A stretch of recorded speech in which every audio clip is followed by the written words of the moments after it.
ассалому алайкум дӯстони азиз. оё ба шумо ташхиси черепнои давлениро гузоштанд?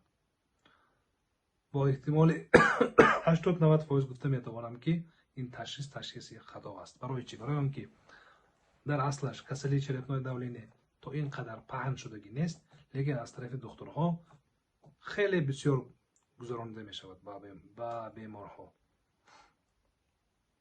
барои аз дарди саре ки шуморо азоб медиҳад халос шудан, шумо духтури босавадро ёбед.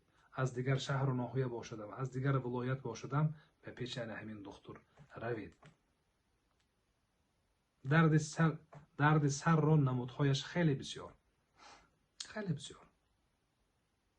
сабабашро наёбед. агар бо усули вақте ки сабабашро ёбед, баъд кор карда мешавад. баъд як чиз, бо доруҳо мо бисёр аҳамият медиҳем, ба тарзи ҳаёт аҳамият намедиҳем. ин дард аз ҳисоби стрессме, аз ҳисоби рӯйҳафтодаме, аз ҳисоби давлениме, аз ҳисоби ГБНме, аз ҳисоби мигренме, аз ҳисоби кластерме ёфтан дар кор аст.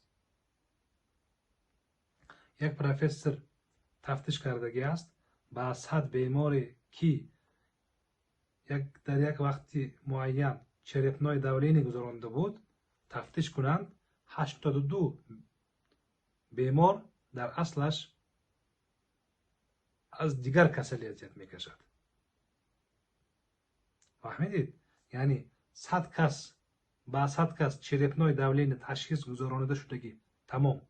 профессор ҳамин беморро аз сар мебинад, маълум мешавад ки дар 82 нафари инҳо дар аслаш касалии черепнои давленӣ нест.